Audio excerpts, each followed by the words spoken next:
pornography, all of these issues. Guys, it's rampant in the church. And for consideration of discomfort, we steer clear of those things. It's destroying your church. As I mentioned earlier, I think sometimes churches unfortunately set this aside like a different thing and like, hey, you can do our men's ministry and women's ministry and we've got financial classes and relationship, but we never talk about healthy sexuality that can leave people feeling like, well, if that's where I need help, there's something wrong with me that most people don't need, and I'm kind of leaving the discipleship path of my church to go get this quote unquote special help. The enemy wants to keep you in the dark. The enemy wants to keep this a secret so that it can grow and it can overtake you eventually. If you get it into the light, it dies. No matter where you are, if you find yourself today bound in sexual sin or otherwise, secrecy, hypocrisy, darkness, do not give up on Jesus, because no matter what the emotion the enemy is throwing your way or telling you right now, he has not given up on you. Hello there, good listener. I am your host, Nick Stumbo, and you are listening to the Pure Desire Podcast, your biblically based and clinically informed resource to healing from betrayal and breaking free from compulsive sexual behaviors. Today, you're listening to episode 433, and here joining me as my co-host for this series is the Rodney Wright. Rodney, welcome back. Good to see you again. Hello, Nick. It's great to be with you. I love this conversation. Healthy churches, healthy pastors. Healthy in my book is the new holy, and I'm thrilled that we're talking about health and how to help. Yeah, we had a great conversation today. You know, I feel, Rodney, like when you're on, it's always a little bit of the game, where in the world is Rodney San Diego or Rodney Wright? Yes. I think today you're in Idaho, right? Right. I'm from Lake City Church. They have a little podcast room down here, and I am here in Coeur d'Alene, Idaho today, broadcasting from there. Awesome. Yep. And our guest today joined us from Utah. So we were in 3 different places, and through the magic world of Zoom and recording, we're coming live to you today, or we're coming to you today through your headphones or your computer, however you're listening. And yeah, as Rodney's alluding to, this is part 3 of 4 in our series on healthy churches and healthy pastors. And today we talked to a pastor named Ken Krueger, who really had, from what you'll hear, he had no designs of his own to like launch a Pure Desire ministry, but a man in his church came to him, said, I need help. And through all that, they found Pure Desire, and now their church is engaged. It's a significant part of their ministry. And I think his story of just some of the simple steps they took is going to be a big encouragement to our listeners today. Yeah. And Nick, just a little bit of the backstory. We originally tried to record this last month, but it was Pastor Ken is from Sandy, Utah, and it was during the Charlie Kirk incident that happened that day when we were scheduled just a few hours before. And he really talks about how, like, a tragic situation God's redeemed and kind of what's happening in that regard. But it's very fascinating just to hear how Pure Desire is a part of helping them, and just the context of what's happening in Utah at this moment and what they're seeing. Yeah. So that's that to our listeners, that's another little sound piece you might want to listen just for some of that piece as well. Yeah, God's at work in their church and community in a number of ways. And what would you say, Rodney, you know, before we jump in, some might be seeing this like, oh, healthy churches, healthy pastor. I'm not a pastor. I'm not a leader. Is this for me? What would you say to someone who's not a pastor? Why is this episode helpful or worth them listening to today? Well, I think just as you hear leaders that care about these issues and have the courage to go first in vulnerability and really not afraid to address this elephant in the room that we say sometimes hypothetically, like this is a huge cultural issue, and churches that are silent, this is a great podcast to pass on to your pastor and just say, hey, there's churches that are leaning in this and have not alone, and Pure Desire is becoming a resource for them. Maybe we can consider this. We can help you get a hold of Pastor Ken and share his story personally. Yeah. So, that's one way I would encourage, whether you're a pastor or not, want to be a part of a healthy community. And I say this sometimes, but make sure you hear it in the right context. If Jesus is leading you outside of your religious culture to get help, don't be afraid, because he will lead you to healthy people and healthy resources. So not every faith community is healthy. It's sad to say that, but there might be some truth there. So don't be afraid, or not even just healthy. They may not have the resource to know how to help you. But with Pure Desire and all the resources we're connected to, we can help you find healthy people Yeah. to get help. Yeah, and we want to be a part of helping churches become healthier and more grace-based and implementing groups, but that happens in different ways and in different times. And Yes. I think the heart of today's episode is that no matter what your role is in the church, we can all be a part of moving towards a more vulnerable, real way of doing life and faith that invites people to get help in any area of life, and particularly in this very, very challenging part of our sexuality. So, a great conversation today. Right. I'm smiling because I was a pastor, Nick, that took a small step, and then along came Ashley Jameson behind me and took a big step. Right. Yeah. So God will bring people and resources if you're willing to take that step. Yeah. Amen to that. Well, you're in for a great conversation. A little bit about Pastor Ken Krueger, real quick. He became the lead pastor of the Mountain Church in Sandy, Utah in 2018, after faithfully serving as their senior associate pastor since 2005.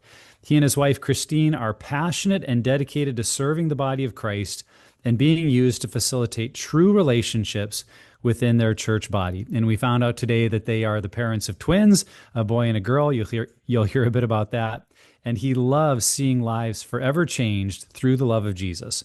So here now is our conversation with Pastor Ken Krueger on creating a culture of grace in the church.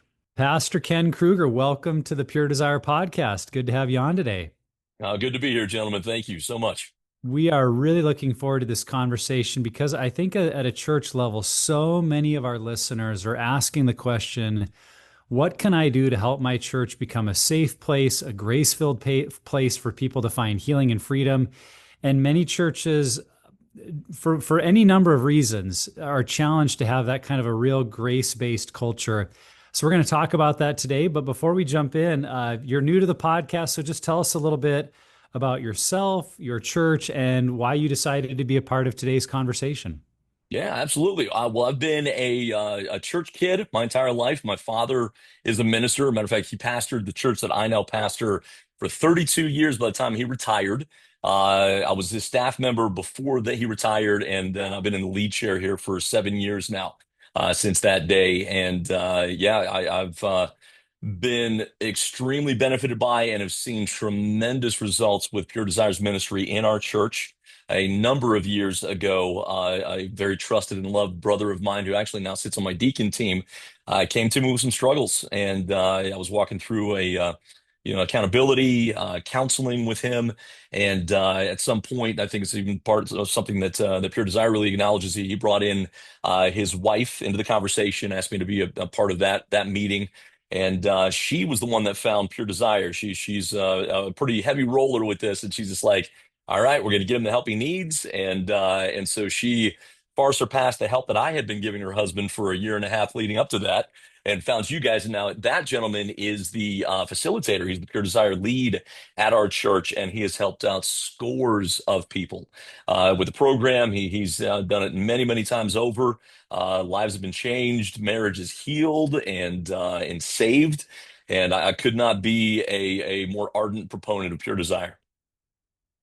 Yeah, that's great, Ken. And I know you've had Ashley Jameson and Heather and myself and my wife Tracy. You've had a number of our speaking team out to be in your congregation. I just want to say thank you for welcoming the conversation, moving your congregation to have a healthier view of just how we look at our human sexuality and steward it in healthy ways. And Mhm. your proactivity has been really great just to see that you want to do something about it and create that culture. So our series is on healthy churches and healthy pastors. And so we're just excited to have you in this conversation today. Awesome. Thank you so much. I'm sure we'll get into more of this in our conversation too, but one of the things I find flabbergasting that certain pastors or churches are hesitant or even unwilling to address this with the spiritual, emotional, and relational devastation it leaves in its wake. I think to not address pornography and everything that Pure Desire addresses, you're really just spiritually shooting yourself in the foot. So yeah, no, I'm happy to talk about it. Pastor Ken, let me ask you this question. What first stirred in your heart the desire to create a culture of grace in your church where people can come out of the shadows and get help? Hmm. Um, Boy, like kind of like generally grace or okay. Sure. I would say it as simply put as this: when I came to salvation and recognized how dependent on grace I am, reading Scripture, understanding the nature of Jesus Christ, it's one of those things that yeah, there are some beautiful, mile markers of discipleship, and I firmly believe there needs to be. If there has been salvation, there's evidence of salvation, meaning you're moving forward into Christ likeness, holiness. But man, to ever extricate grace from that journey, especially when you're beginning that journey, is foolhardy. That we are all sinners saved by grace. Yep. And I've gotten in trouble before for being a little too transparent from the pulpit. I'm never going to gravitate away from that, because I think that's one of those things that gives our testimony some real oomph and power. If we can display and model grace correctly applied, man, more and more people run to the cross. For So sure. yeah, we strive for correct discipleship and progression and growth, rather is a better way of saying that.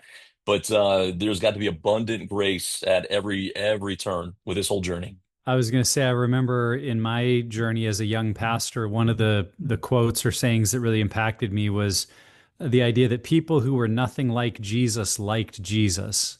Yeah, And sinners were often found in his midst, in his presence. So that, the holiest person to ever exist, Son of God, God in a human body, walking this earth, sinners and people very, very far from God were just inexplicably drawn to him. And yeah, that thought of, if to some degree our church gathering or the people of Christ don't have some element of that, we're doing something wrong. And I think most of yeah, us do look at our churches. And I looked at my church at the time and felt like, boy, I don't know if the people who are nothing like us, just starting there, like, let alone nothing like Jesus, the people who are nothing like us, I'm not sure they like being around us. I'm not sure they feel comfortable around us. And yeah, maybe that means we're doing something in a way that's not reflective of who Christ was and his heart for sinners. And just seeing that who he was grace in a way that people flocked to him. And then there was an opportunity, as you said, for discipleship, for a progression of faith and growth. But if it doesn't start with this place where people who are really deep into their stuff feel like, that's actually a place I could belong. Until then, we're not going to ever have the chance to talk about growth or sanctification or discipleship or yeah. any of those big church words. Right, right. Yeah, and Ken, just thanks for going first, starting the Me Too movement. Hey, a sinner saved by grace, right? So it's kind of a no-brainer. Like every minister is in need of God's grace, Mhm, redemptive. mhm.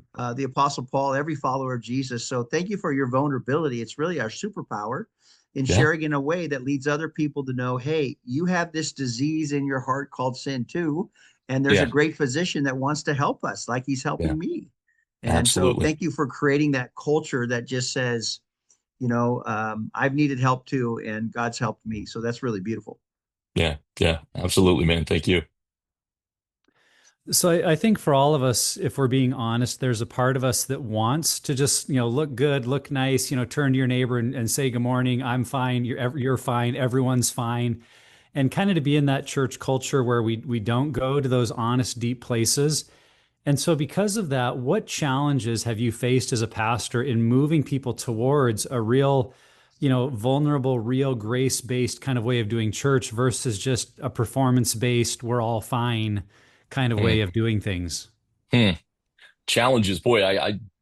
Again, not to paint it with too broad of a brush, but I would say the challenge is just strictly pushing against that kind of religious culture that's inside of all of us. That you hit the nail on the head there, Nick. We all do want to present this. I've got it figured out, and especially if we are influencers and leaders within a spiritual organization or a ministry, sometimes we reflexively will feel, and I can't let my bustedness show. I can't pretend to lead people where I haven't been, and that can get out of hand. That can get pretty unbalanced.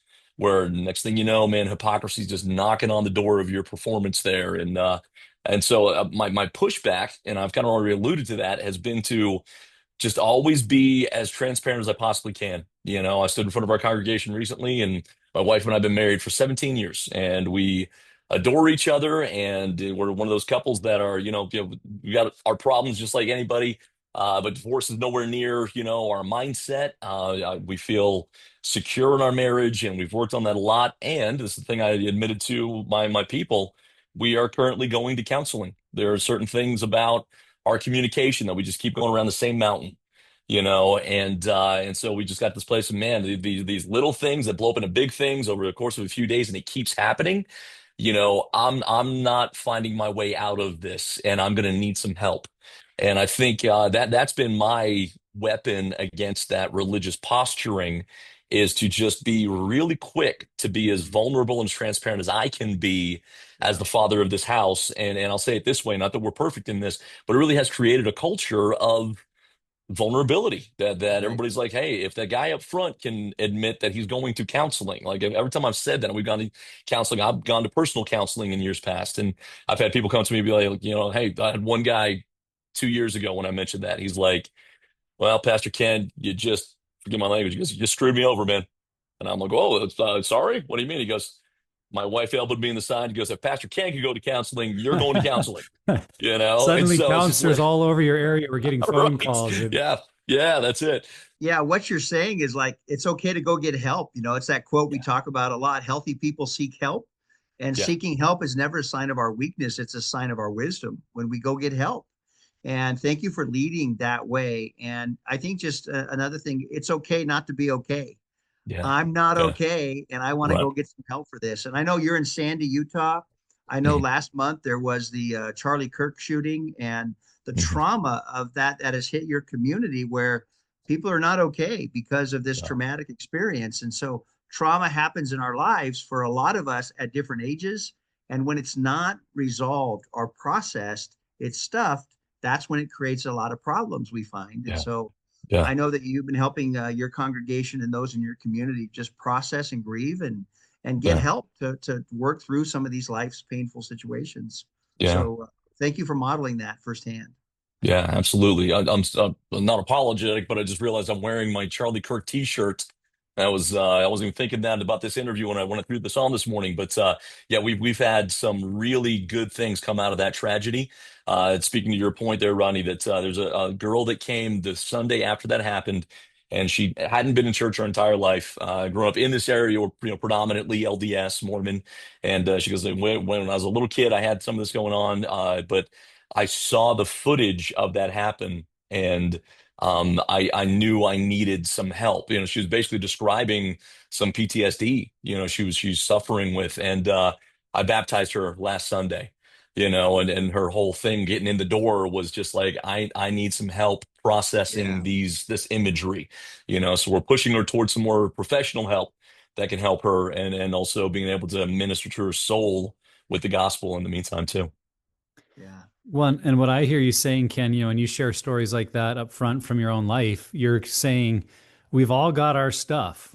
And no matter who you are, you've got stuff that you need to deal with. And sometimes we feel like our version of the stuff is a little better than others. So we're like, well, I'm okay. But if we're honest, Yeah. like we've all got something. And Yeah. I think one of the things we're trying to emphasize in the work we do is to say, like, whether your stuff is related to sexuality, to things done to you, to things done by you, it's not a separate category of stuff that we have to avoid, ignore, or act like it doesn't exist. Like, this is part of the human experience, right? We're made as sexual beings in the image of God by a good, loving God. Mhm. So all of us in some way are disordered in our sexuality because we're in a fallen world. And if we can create that environment as you do when you share stories of like, hey, I'm a real person. I go for counseling. I've got my stuff. I have to deal with stuff to say, and we're all in that boat. I think then people start to feel that, okay, this is real. It's not just a few of us that need help. Like this is all of us. And that can be a real game changer. Yeah, absolutely. Couldn't agree more. Kid, let me ask you this question. How have you seen Pure Desire groups or the ministry help you as a pastor create a healthier culture of just more authenticity in your church community, especially around the area of sexual struggle or Mhm. sexual health and just Mm. talking about it? How have you seen that lived out there in your faith community? This is the easiest question in the world to answer there, Ronnie. This is Well, they always give me the easy ones. So, okay. okay. Well, you gave me one. So Okay. this is, man, I can't tell you how valuable it's been for me to address something like sexuality, human sexuality, pornography, the difficulties that we all, face in these arenas, and have a tremendously tried and true and trusted resource in the walls of our church to point people to. Because I'm a man, I'm a pastor. I've gotten victory in certain areas. I've struggled in certain areas. And I mean, I can give you scripture, and I can talk about salvation, and that's about where it stops with my expertise when it comes to this. But to have pure desire within the walls of the organization to say, here's the scriptural standard, here's the freedom that many of us walk in, and the freedom that you want, and here are the tools to get there. That has been something that's been so just beneficial to us around here, that I can point at the people in the congregation saying, gentlemen, if you got a problem, you're going to go talk to Jeff. Ladies, if you got a problem, you're going to go talk to Ann.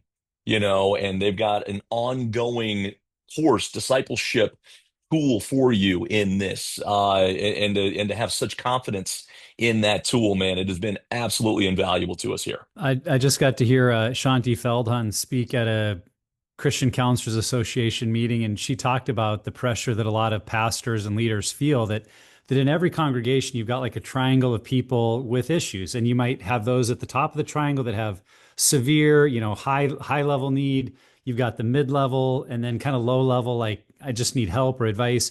And what she pointed out in this illustration, the other triangle at the top of it was the pastor, and she said in so many churches, no matter what level of struggle someone's at, all the arrows go to the pastor or the leader. It's like, help me Yeah. fix this. And Yeah. I think we hear that from a lot of pastors and leaders who feel overwhelmed and overburdened, and they're not an expert at everything. I mean, none of us can be an expert at everything. And so some areas people come to us, we feel qualified, and other areas, maybe especially like sexuality, we're like, I'm not sure what to do, but we're the one Yeah. that everything comes to.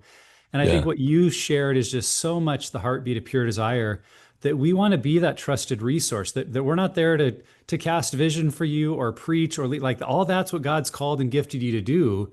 But Yeah. in your leading and preaching and vision casting, when people feel compelled of like, okay, I want to deal with this in my life, for you to know that there's that handoff of like, oh, here's people in our church that have walked this road, that are Yeah. using some really quality resources. They're not just making it up as they go along. They're not just talking about life in general. Like they're actually working through a process of healing, and they can help you. And Yeah. you just expressed it. Having those people in your church, you don't even know how to say how much that's meant to you. And I Yeah. think there are so many leaders that are just missing that component of people are coming to them because they've created this environment where people want help. But if it's all up to them, it's overwhelming. And so, in any way we can, whether you're listening and you're a leader or you're in a church, to create that imagery of, hey, this could really help a pastor, this could really help a leader have a lot less on their plate, because they would have people they trust to say, man, this group in our church, this couple in our church, this man, this woman, this is the road they've walked, and I trust them in this area to really be a guide for you as well. And it's exciting to hear the way that you guys have really experienced that in your church. Well, I was just going to like I said, it's been invaluable. And then to me, even on a relational level with our director of Pure Desire, his name is Jeff, like I already mentioned. He and I meet every third Wednesday. We get together and just spend an hour talking and praying and talking about our lives, our ministry, our brotherhood, and the things that even he has given me as I can't tell you how many times I've been preparing for a sermon, or I've got a comment I'm going to make along these lines on a Sunday morning, and I'll go, hey, Jeff, will you give me some insight into this? What am I missing here? What do I need to understand here? So it's not just even as a communal benefit that we have, but a personal benefit. Walking closely with this guy has been, I mean, it's something as silly as we couldn't have kids for a long time. So we became parents. I was 41 years old and we had twins, and a boy and a girl. And, and I had this just question out of nowhere. Forgive me if this is inappropriate. When to stop like taking showers in front of your kids? When does that become inappropriate? And Jeff was in my house. I'm like, hey Jeff, you got some insight into this? Yeah, man, he came with receipts. He's like, well, here's the age. You got to really start watching this, and things can become problematic later on in life if you're exposed after this and this age. And I'm like, so not only ministerially and communally, but individually, I'm like, thanks, Pure Desire. Help me understand how to not screw up my kids. Ken and Nick, I just doubled down on what you said, Ken, because when I was a pastor in Idaho, and I realized how excited I was to come back from a training of Dr. Ted and Diane, our founders, and really say, I found competent resource and compassionate people, and this is going to help our congregation. It just relieved me of like, I don't just have to just share my story and hope people all get into therapy, but there's a process now where we can get more people stepping toward healing. Some need more therapeutic work, and that's resources there. But it's so great to start educating and understanding. And I couldn't agree anymore just about a competent resource to help churches. So, Ken, one of the areas that churches can struggle with is knowing how to talk about this, how to make it part of their rhythm. I mean, even we find in churches that have pure desire groups, it's still a really awkward conversation, or just it doesn't come up. We jokingly say it's like the closet ministry of the church because no one knows it exists. So what are some of the practical ways or rhythms that you all have seen to help support both leaders and members in being aware of these groups and this help exists and pursuing that wholeness when they're ready? Mm. I think, practically speaking, we're very deliberate about highlighting ministries on a rotating basis. So I think if pastors can get into kind of that practice, large ministry, small ministry, if you have a larger ministry, that might be a bit longer of a list. We're mid-size. We're about 350 or so on any given weekend. But we highlight our ministries. We do monthly ministry minute video segments. And so kind of keeping Pure Desire on that rotation is right then and there. And then if I could just encourage pastors to push against the stigma or maybe even personal discomfort that you may have with questions about sexuality. And I know that different people are geared in different ways, and I've already alluded to the fact, and this is not a back pat by any stretch, but I've always been the kind of guy that I'm just like, hey, listen, this is me, warts and all. These are our problems, warts and all. And that I've seen that serve me very well in just relatability with the congregation, and also recreating itself in the congregation and be like, hey, I'm gonna follow this example, and I'm just gonna be honest about my stuff. And yes, it can be really uncomfortable, but especially, I'm getting older now. I'm 48 years old, so I'm not a young man, but I'm not an old man yet. Um, as we're shifting and really trying to reach the younger generation, pastors need to realize how valuable authenticity is to the younger generation, that it is put at a premium with the younger generation, to the extent that I would say this: I think certain ways of communicating that seem inauthentic to them just don't work for them anymore. Wow. Now, I'm not Completely saying a agree. complete redefinition of yourself, but pastors, please put yourself into the frame of mind of, I'm just gonna say whatever God prompts me to say. And it may make me uncomfortable, but push against that, and you'll see the benefit of pushing against that. I know this, like I said, certain personalities do that easier, and some don't do it as easy at all. But all of us are benefited by just saying, you know what, this may be a little uncomfortable for me, and I'm not telling you to be crass or jokey about Right. things that are big deals. I'm not going there. But what I am saying is sexuality, pornography, all of these issues, guys, it's rampant in the church. And for consideration of discomfort, we steer clear of those things. It's destroying your church. It's Yeah, destroying families in your church. You don't have the luxury of preaching only what makes you comfortable. yeah. You must get into the nitty gritty. And I know that's not a great practicality, just saying just do it anyway. But in a way, Nick, I'm saying just do it anyway. Well said, Ken. We recently commissioned a study called Beyond the Porn Phenomenon that came out last September, a year ago. And one of the studies was 74% of millennials, right? My kids' generation in their 30s, say that if the church doesn't talk about pornography and sexual challenges, they have their head in the sand because this is a Absolutely. cultural issue that we're facing. And so, like, to be able to speak about it and let Pure Desire be a part of that. And this is a little shameless plug I just want to say, because I know Nick and Ashley and a lot of our team are speakers and coming to churches, bringing an outside testimony, right? Owning our Mhm. someone that gets up on stage and doesn't say, hey, I've got a pervert friend today. I'm pastor and I brought my pervert friend, Ken. Ken, share your, but somebody getting up saying, here's my story. Yeah. I'm Rodney. I'm here to share about my journey, or I'm Ashley, or I'm Nick, or I'm Bob, or I'm one of the team. that can tell a cohesive narrative, not just about wreck, but about God's grace that guided us to people and resources that help bring healing in our Mm. lives.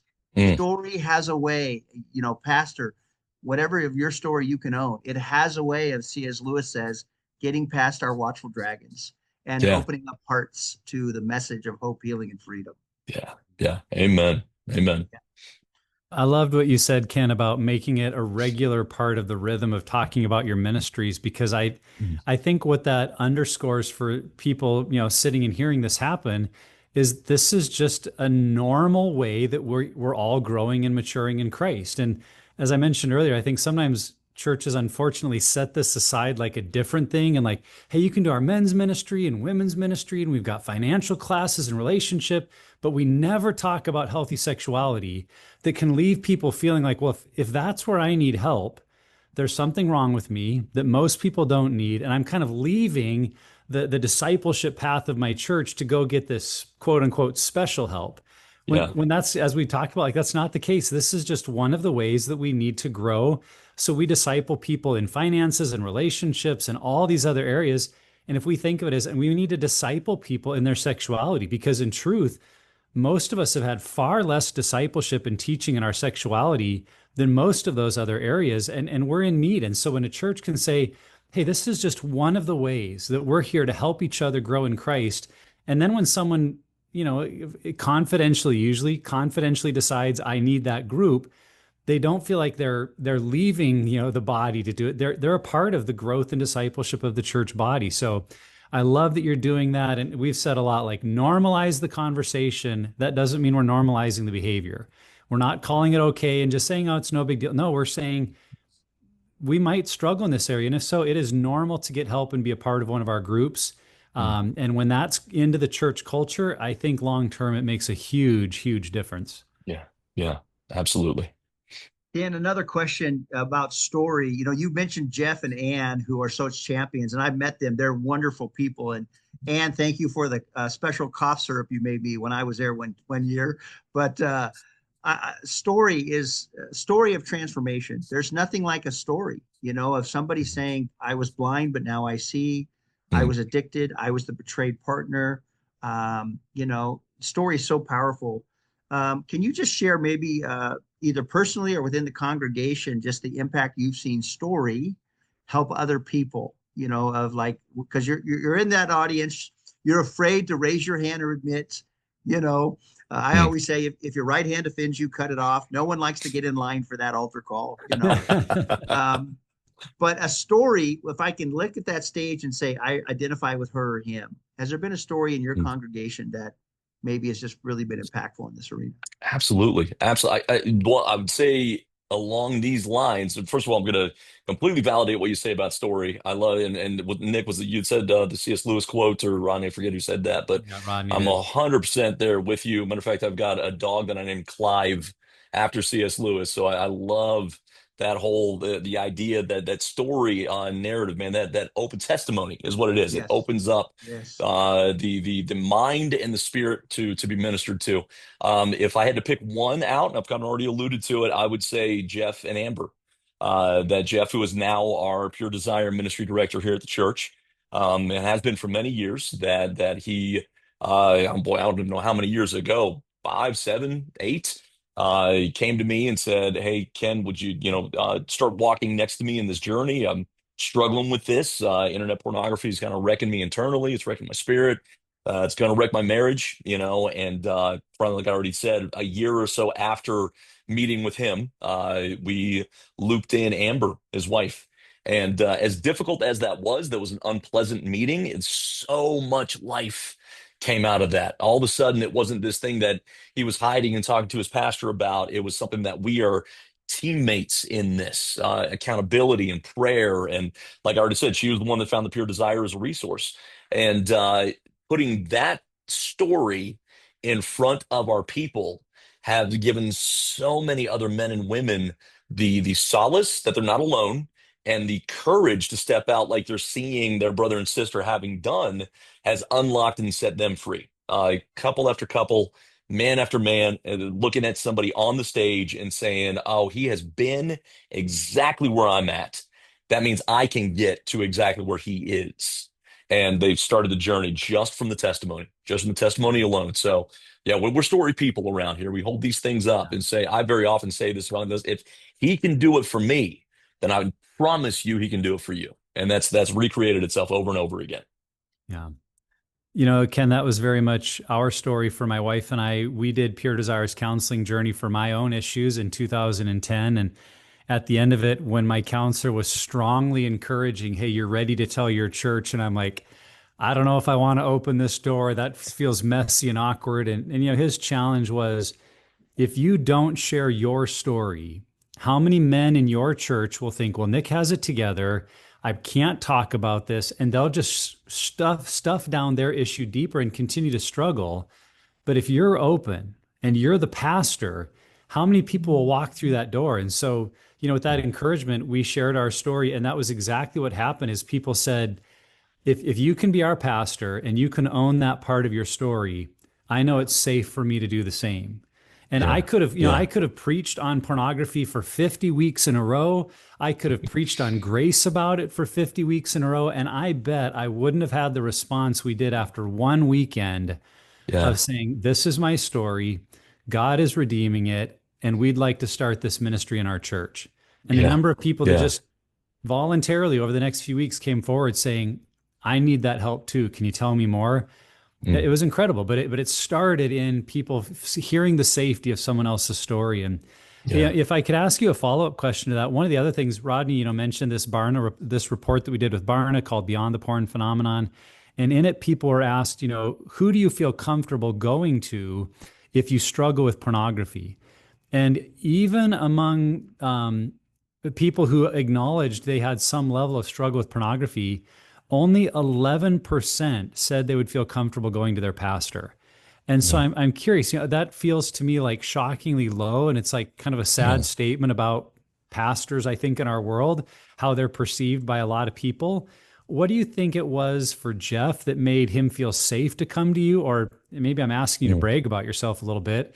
Like, what do you think about you or your church culture, or how you lead? Like, what made that a safe conversation for someone in the Mm. church to come to their pastor and say, I need help with this? Why did that conversation happen? And that might inform those who are thinking, man, I would never go to my pastor. Mm. Uh, Mm. what made that work for you and Jeff? I think there's an element of risk there. There's also the spiritual warfare side of this. Guys, the enemy is going to try to get you as scared as he possibly can to be conversant about this, to go to somebody, especially a spiritual authority. He's going to play that lie in your head, like I'm going to be kicked out of his office. I'll get kicked out of the church and shamed. So there's an element that I would encourage anybody who is so desirous of the freedom that comes with confession and accountability. You got to put that aside. You got to just shove that away. To answer your question, though, Nick, the culture that we really try to build around here, at the risk of sounding like I'm beating the dead horse, is one of authenticity and mercy. You know, that I do think, take my example I already used, Jeff, that he probably wanted to talk to me about it 20 times before he actually did. And maybe hearing me say things like from the pulpit, I'm broken too. I'm a sinner too. And then, maybe experiencing that, in my office for Jeff's case and then anybody else's, interaction with their pastor. Unless you got a really bad pastor, here's what I'll tell you, gentlemen or ladies, you're going to be met with love and grace. You're going to be met with a hug and prayer. You're going to be met with, man, I'm so sorry you're carrying this. I've carried it too. I've certainly walked along other people that are carrying it. There is deliverance for you. There is success for you. There is victory for you. So I guess what I'm saying is be willing to push past that thing that will keep you bound. The enemy wants to keep you in the dark. The enemy wants to keep this a secret so that it can grow and it can overtake you eventually. If you get it into the light, it dies. And whereas not all pastors are great at this, and I've got my work to do in it as well. I would hope that any pastor worth their salt is going to recognize, hey, listen, this is a hurting soul. And even if it's in an arena that I'm uncomfortable with, what we're here for is to help. What we're here for is to preach truth and forgiveness and mercy and deliverance and grace. So maybe I guess push past that is what I'm saying. Push Yeah. past the shame, push past the fear, push past the lie. And hopefully, and I would say 98% of the time, you're going to be met with what Jeff was met with in my office, like, brother, okay, let's do this together. Yeah. Every pastor should know how grace has been applied to their lives. I'm very That's right. cognizant of how Yeah. grace has been applied to my life. Nothing that I've earned, nothing that I could say I orchestrated. It was me falling to my knees and saying, God, have mercy on me, a sinner. Yeah. And Jesus ran to me. Any pastor should know that. If your pastor doesn't, find a better church. Yeah. But I would encourage you to find out if he does for sure before you do that, because he Yeah. probably does. And yeah, and I Thanks. think you're right. Most of them do. Yeah. And I love in that example that there are the two sides of there was Jeff's courage, to be honest, and he had to, I'm sure, get over a hurdle for himself. But there was also your openness and your willingness to even speak that out of like, hey, I know what it's like to be a sinner because I am one and I'm broke. Like, and that invitation of realness, I think both were present in a way that I hope would become a norm in a lot more churches and congregations of, yeah, it's always going to take courage to speak up about this topic. But if it's also on the other side being met with that invitation of we want to be real, vulnerability is where God meets us, then I think there's a greater likelihood that people will see that I think my pastor's someone I can go to about this. Yeah. Yeah. I would just say if you're a pastor listening to Ken and Nick on this podcast, but you really realize I'm not sure I've experienced God's grace in this area of my life. Pure Desire has groups for pastors and missionaries, and we're helping those men and women find safe places to really experience God's grace and then assess what's the healthiest next step for me in my vocation. And you don't have to be alone in that because I think sometimes for the pastor sitting in that office, right? With those doors closed, you're supposed to have all the answers. And if you find yourself trapped as a pastor, there's hope for you. And you can't give what you haven't received first. So reach out through puredesire.org, find help, and let the grace of God touch your heart. I just want to say that and encourage maybe a pastor who's listening to this and feels like, well, that would be great, but I've never found a safe place for me. Ken, what would you say for a pastor or leader, or maybe even just a church member who really wants this kind of environment? They want a place of grace and vulnerability to know that we're helping people even in this difficult area of sexuality, but they maybe feel a little stuck that their church is in kind of performance mode, or it doesn't feel safe to not be okay. Everybody's kind of putting on their Sunday best and doing what they can to fool everyone that, oh, we're all good here, nothing to see. If they feel kind of stuck in that culture, what's some advice you would give them that could help move them even just a step towards a more grace-based, vulnerable culture within their church? Mm. Great question. Great question. Um, I would answer the question with a cliche. Uh, be the change you wish to see. That I feel like that we're in a new season in just Christianity, evangelicalism in the nation, maybe in the world, where I think we're really ready to deal with some things that we haven't been ready to deal with maybe up until now. And I wonder if the person you're describing might be surprised at what a beautiful push in that direction they could be inside of their church. Even if you don't find yourself being a person of real, influence or position, I wonder if you would, in grace, because I think that, sometimes when we want to see change, we can run in like a bull in a china shop and we need to change, and that's just never going to be received well. But in grace, just example that sort of authenticity, even in asking for the help that we need, that you need to say, hey, here's where I'm at. And I know that I can't be the only one, and there are resources and more than that, there's the power of Jesus Christ and the Holy Spirit to be had here. Can we have a conversation about why we're not seeing more of that in the organization? I just wonder that if more and more people stood up and said, I'm going to be that voice of vulnerability and authenticity that we keep talking about, how many others, maybe even those in leadership, would say, me too, yes and amen. Thank you. That's the direction we want to go. So don't continue to hide because you think that you're the only one. Like seriously, you're not. You're absolutely not the only one. And maybe you might be the first voice to just say, "Can we start this conversation? Can we go down this road?" I was ready to go there, but when Jeff came back to me with a Pure Desire resource, I was like, I hadn't heard about you guys yet, And as soon as he's like, "Hey, I've been looking at this stuff. What do you think?" I'm like, "Yes, thank you. Let's go. Pull the trigger. Whatever we got to do." So, you might be met with more of a real readiness than you think you'd be met with. So let your voice be heard. Yeah. Yeah. That's really good advice, Ken. I know there's a lot of shame around this subject matter. I'm grateful that Pure Desires leaned into a parent training course because that educates everybody just about how to have healthy conversations around sexuality. Because we Mhm. haven't known how to have healthy ones, we don't say nothing about what's unhealthy in our lives. And Yeah. so just starting with lowering shame and moving people toward healthy resources, I think is another great way. We talk a lot about in some of our events, Ken, the picture of what happened in the first couple of chapters of Joshua when the priests who are carrying the altar, were told to step into the river because God was going to part it. And we know the story that all of Israel got to walk across on dry land. It's this incredible miracle. And if you're the fifth tribe of Israel, several hours into this progression, you're not even aware of what happened when that first priest saw a flooding river and God said, step in. And it's like, are you sure, Lord? This feels really dangerous.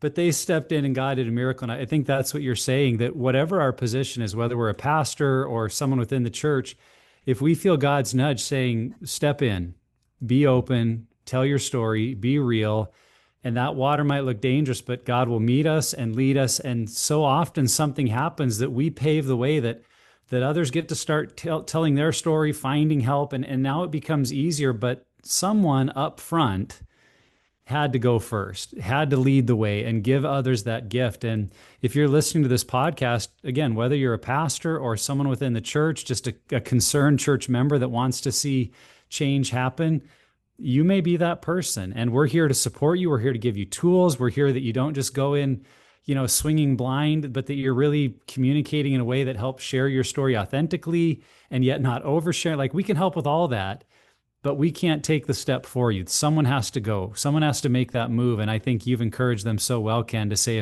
if you'll take that step, you might be surprised the soft landing that's there and how many people will be right behind you going, oh, thank goodness, me too. It's about Yeah. time we talked about this. Yeah. Yeah. Ken, the first Sunday I shared my story here in Idaho about 15 years ago to my congregation about the help I got in my 20s through a therapist. Ashley Jameson was sitting in the crowd. It was her first Sunday there. And I think John had broken ribs, her husband, because she's saying, you're going to get in that Pure Desire group that Rodney's talking about. And Ashley made sure he got in, even if somebody else had to get out. But, and we didn't do it all perfectly. But we just took a step, as to what Nick said. We just took a step of going first. And that opened up a door for somebody else and somebody else and somebody else. And so thank you. Yeah. What would be a final thought that you would share with your listeners here today on the podcast? Just one encouragement that you would say, hey, if I can encourage you to do one thing or take one thing away, here's what Mhm. I want you to hear today. Okay. Oh boy. Man, I got 10 of them just like any good preacher would, but I'll go the first that comes to mind and simplistic. Trust Jesus. Trust Jesus. He is a deliverer of captives. He is a forgiver of sinners. He is a catapulter of destinies, and he is not done with you. No matter where you are, if you find yourself today bound in sexual sin or otherwise, secrecy, hypocrisy, darkness, do not give up on Jesus because no matter what the emotions the enemy is throwing your way or telling you right now, he has not given up on you. And the church has not given up on you, the capital C church. There are brothers and sisters that will jump into the trenches with you, that will fight alongside of you for your deliverance because we've experienced deliverance of our own. Do not give up on what God has put inside of you. You are not too far gone. And the people around you, no matter what you may think today, they don't believe you're too far gone either. So I know it's scary. I know it's scary to be vulnerable, but I'm going to really encourage you, be vulnerable. You will find people who believe in you, and much more so believe in the God that can do in and through you the impossible. So speak up. Well said. What comes to mind for me, I think one of the number one messages the enemy tries to plant in people's thinking is that you, because of your sin or because of whatever you've done, you are disqualified. You can't help people. You can't be a part of this change. Like, leave that to the professionals or leave that to the holy people. And yet that is so often a lie. And I'm not saying everyone's qualified to preach or teach a class, but you're more ready than you realize to share with a friend, to tell your story, to encourage vulnerability, to offer hope. Like, look at that message in the face for what it is, a lie that says you're disqualified. Yeah, maybe you've had to do some hard work in your life, but God can still use you in such incredible ways. And Ken, I think you've encouraged people in that. And I'm just so grateful for the ideas people might be having even now of like, boy, what's a step that I could take? What's a way that no matter what role God has placed me in within my church, I could be a part of seeing a more gracious culture for people that are struggling, including myself. And I hope we hear many, many stories of people taking those very steps. That's encouraging. Prayers for our listeners that they would allow the Holy Spirit to lead them to people and resources to find hope, healing, and freedom for the betrayal, for the addiction, and know that there's better days ahead. Well, this has been a great conversation, Ken. We so appreciate you coming on and just speaking to our listeners about your church and your journey and what's happening. And I think an encouragement that says, you don't have to be the pastor to be the one helping lead a lot of change in your congregation, just as you shared the story of Jeff and Amber. And it's probably not going to happen overnight. It might not be an instantaneous culture change, but I think when all of us lean into our story and vulnerability and truth and walking with one another, as you said so well about just your willingness to walk with Jeff, culture changes. It impacts a whole church over time. And we want to see that happen. And we're here to help process that conversation for anyone that might need it. So Ken, thanks so much for being a part of it. And we just cheer you on in your church and what God is doing there, and pray that, you continue to see a great move of his hand among your people. Awesome. Thank you, brothers. I can't tell you what an honor it is to partner with you, to pray all those prayers back on you guys sevenfold. You're doing an incredible service to the people of the kingdom. Keep going. You got our support, you got our prayers, and you got our love. Thank you. Yeah. Well, we appreciate that, Ken. And to you, our listeners, if you are a fan of this content, please subscribe, share it with somebody, give us a thumbs up, a like, a click, whatever it is, because honestly, that will help other people find this podcast. And when they need hope, encouragement, or direction, it might pop up on their feed because you help increase that visibility through your reviews. So I say it every time, but please, would you in some way make others aware that this resource exists? And if you want more information on Pure Desire groups, resources, or counseling, you can find us at puredesire.org. Journey on, my friends. You are not alone.